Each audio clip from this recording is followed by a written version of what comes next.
Hey everyone, welcome back to the RP Games YouTube channel. My name is Ralph, this is the Banner Saga. We are currently in Haukstorp. We're on our way to meet the Valka Juno in Sigrholm. But because of the dredge, we had to make a little detour, so this little village is part of the detour. We just fought our way into the village. We had to defeat a number of dredge, and I think pretty much everyone is injured, so we might need to rest here for a few days. Let's first have a conversation with our superior archer Nid. I don't know if we've ever spoken. I'm Nid. You're Rook. I know. Great, I don't have to say anything, just do a monologue. We've actually been traveling together for a long time. Isn't it strange how you can be so close to people and not know them? Every day I pass people I swear I've never seen before. I wanted to thank you for letting me join you. Have you always been such a good shot? Honestly, I never even tried before Outlive made me. I spent my whole life making clothes, cleaning, well, you know, going from needles to arrows. It's a small jump, right? You need to be precise with needles as well. Outlive's good, but I don't think it was all her doing. It feels right. I just look where I wanted to go. Yeah, that's the gist of it. Anyway, I feel better. The caravan, the people worrying all day, making problems. Sometimes they really stew in their misery. I'm glad I can do something helpful. Where are you from? I don't think you're from Skogr. I knew most of the people there. No, I had a house in Frostvellr, but we were driven out when the dredge started to show up. My husband died trying to protect our home. My sons and I were thrown out into the fields. I'm sorry. Ekkel's men killed my husband. Now Ekkel is traveling with us. Uh-oh. Uh-oh. For a long time I was angry. Why did he get to live? Why did you decide for the rest of us? You look away momentarily, not sure what to say. Yeah, try to talk yourself out of that one, Rook.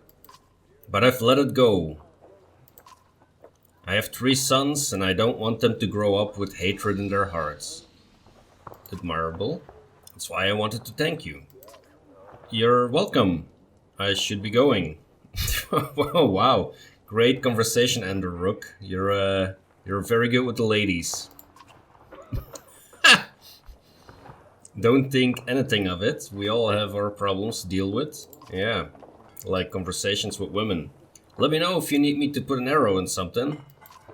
She returns to her tent where her boys are waiting for her. So I'm guessing she won't become a fixed character? Oh, actually she is. She's on the roster, so it looks like we need 2 days.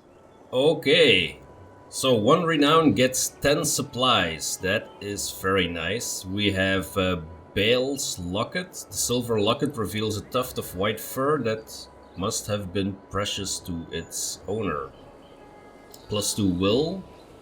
We have horse score, shoes made from the hooves of horseborn. Have long been rumored to make one faster if not cold-hearted. +1 move and 10% dodge. That's not bad. And a Tistle berry, an addictive berry found deep in the Langloom forest that when eaten makes one feel pretty good about things. Yeah, we've seen that one before. So I think we might get some supplies, but at the same time we can level up Nid as well, actually. That shouldn't take a lot. We have 2 points available anyway. Okay. I'm just gonna throw those in there. We could level up Mogun. That's gonna cost us 10, and then we have 4 renown left to get supplies, which would get us 40 supplies. Yeah, we could do that. The bloody flail is super handy, of course. What do we want to do? Let's maximize the strength. And then let's grab another will point. I think that makes a lot of sense. putting this one to 3 also makes sense, of course. Maybe I can do that in the next level up. So the thing is, we need to rest here for 2 days, so we do need to get the supplies. So let's get all of the supplies that we can.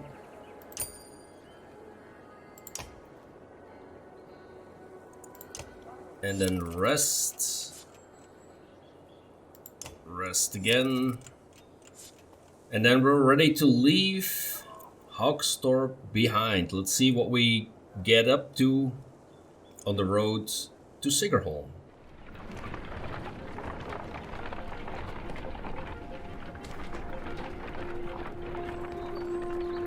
At least we're going downhill.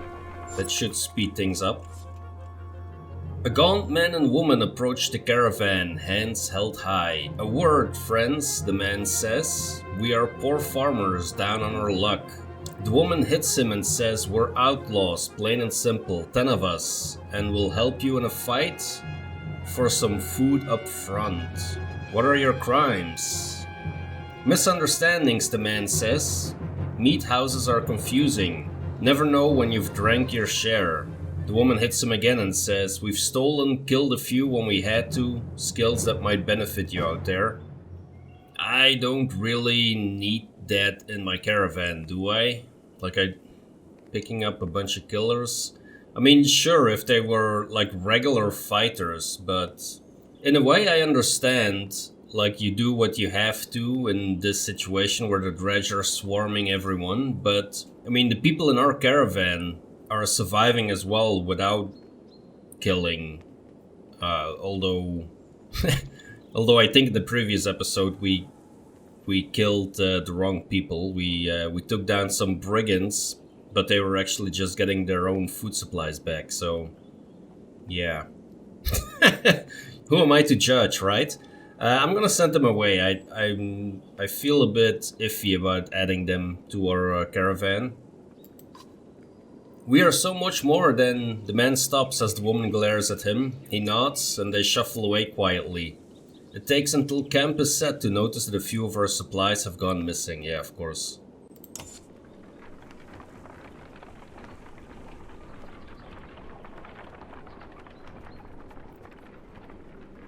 I think it would only be worse if I had taken them. Another Godstone. Which one is this? It's a big one.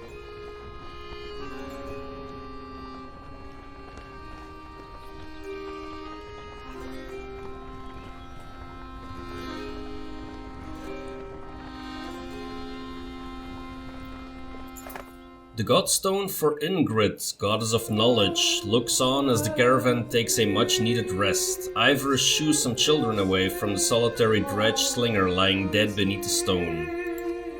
"Should we be worried about that?" you ask Iver, pointing to the dredge body. "I don't think so," he replies. "Still, couldn't hurt to have a few guards look around. Hours pass without warning." Let's inspect the Godstone as always. Ingrid's Godstone is carved with ancient runes, which don't make much sense to you. Though Avon tells you some of the menders have deciphered them. It's how the menders learned the language of the gods.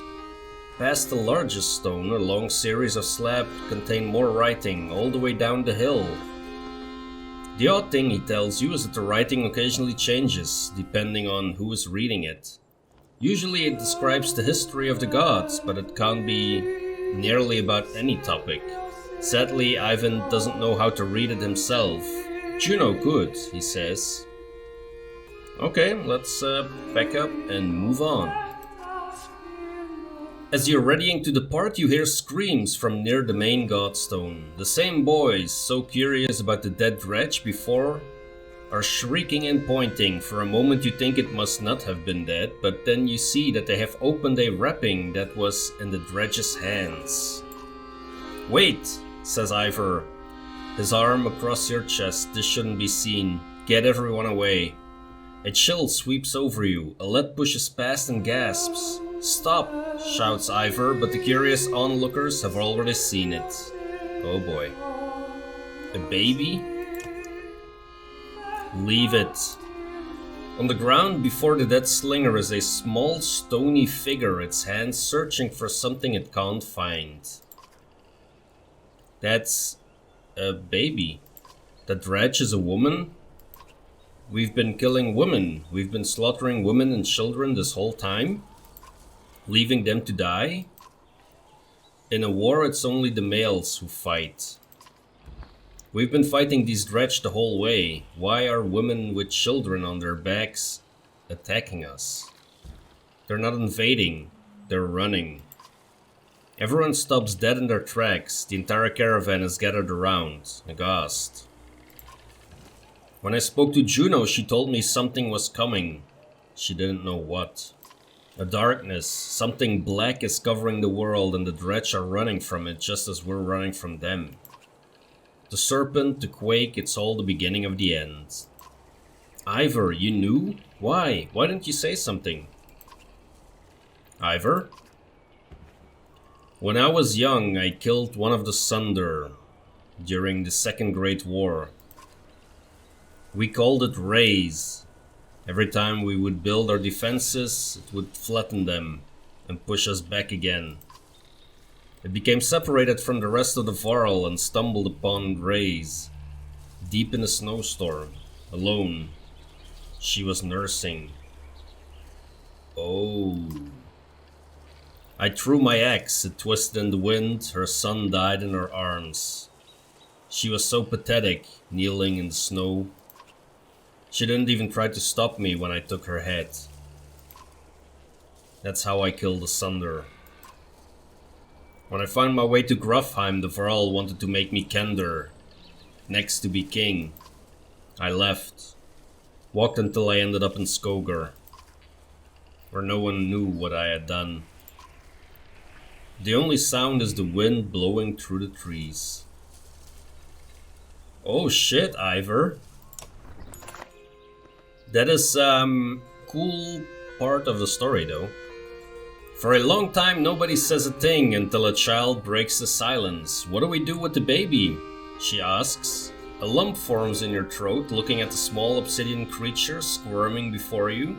How are we gonna feed it? That's my question. I could see us taking it along and then maybe avoiding conflict by handing it over to the dredge at some point. I mean, that does make sense. I'm assuming the baby is not filled with hatred for us. I don't think it's gonna start randomly attacking us. That would be silly. Let's take it. Let's see what happens. I'm very curious to see what happens if we take it. You argue strongly for showing mercy and humanity. Some of the women in the caravan hesitantly agree to take in the dredge infant, while others are furious about bringing it along. Yeah, Rook, weren't you the one who just sent some killers, some actual humans away? And now you're taking on dredge? What are you doing? What is this leadership? Not long afterwards, one of the women comes to you. Its swaddling was being held by this, she says, giving you a hairpin that looks distinctly undredge-like. An inscription on the silver almost slips your notice. Persevere. From the goddess herself, if you ask me, the woman tells you. Okay, we got an extra item.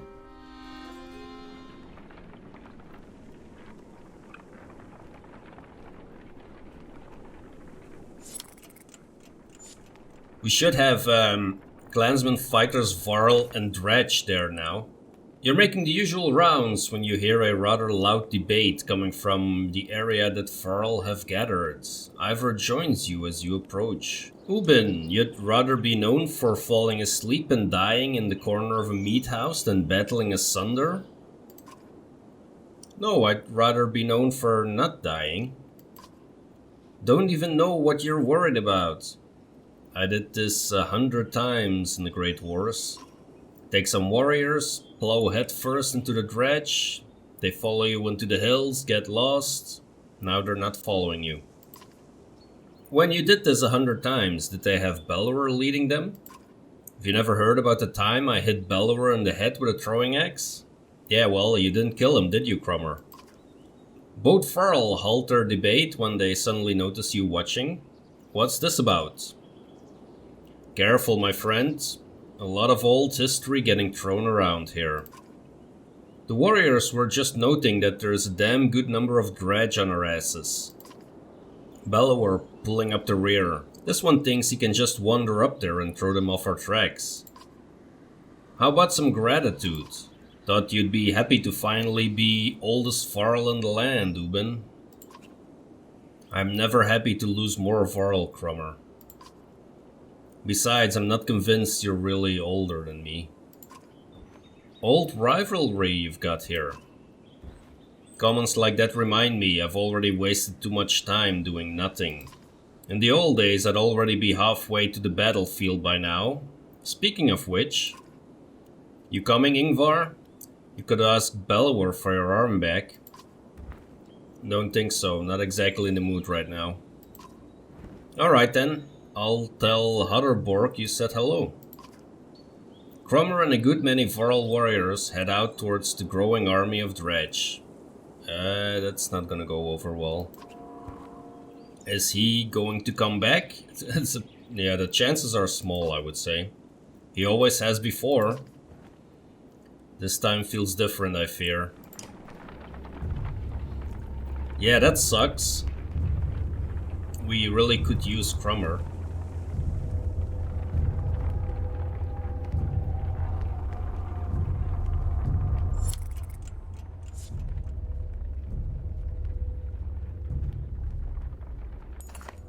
We're currently at a pretty low morale. As you're nodding off to sleep, shouts of fire pull you back to attention. Flames quickly consume a supply wagon and a few tents. A woman cries out, "My boy!" and points to a burning tent closest to the outlying varl. Two of the giants are motionless, staring at the spreading fire with terror in their eyes. Oh boy. Yeah, so organize the peasants, that's probably gonna kill the boy. Command the varls, probably not gonna happen. Make an effort to save the supplies, is gonna kill the boy, so let's go in after the boy ourselves. It's the least smart move. So of course we're choosing that one. Maybe it lifts morale, who knows. Wrapping your cloak around you, the smoke, flames and tent become a blur as you grab the boy and slice through the back canvas with your hunting knife. You meet the ashamed look of the older varl, while the crowd cheers on your heroic act. Unfortunately, the supply wagon did not make it. Oh damn, only 7 days left. What in the depths was that about, you mutter to yourself. Something about the fire, Outlift tells you. I've heard of this before, they don't like it. Doesn't change what happened, you think to yourself. Only 7 days left, so we have Sigrholm coming up in the distance, that's good. Gather round, doubters, echoes a shout in the distance as Krumr and his band of warriors break through nearby foliage. And behold, the invincible varl. The caravan is thrilled to see Krumr return safely. Did the plan work? Asks Ubin. Work? Responds Krumr. Of course it worked. Same old dredge. Should be another day or two at least before they find their own asses. And if you apologize, I tell you how I found these, Krumr says, tossing you a pair of leather gloves that look big enough for a varl. He leans in close, whispers so Ubin can't hear. Had something to do with a raven's nest and a hair tie. Dunder's hand. Dunder, wasn't that one of the Godstones? As Sigrholm approaches, we fear the worst. The once calm lake surrounding it now looks like a bowl that has been flipped. Proud homes sinking into muddy water. A side effect of the quake. What has the rest of the world become on the other side of those mountains? Will we be able to walk into Sigrholm without a battle? That's what I wonder.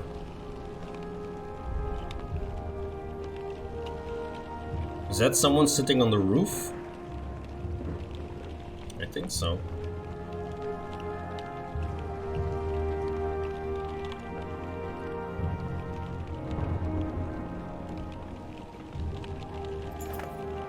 One catastrophe to another, says Outlive as you pull into Sigrholm.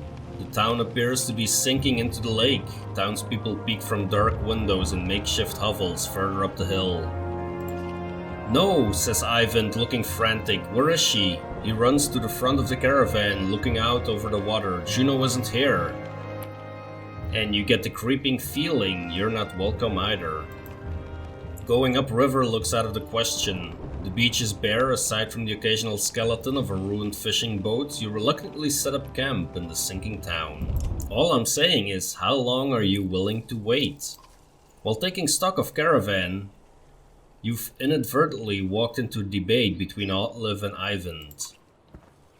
As long as we need to. And I think we need to get out of here. I don't feel good about this place. Why? What's wrong? Something doesn't feel right. The people here are staring at us like those vultures in the wastes.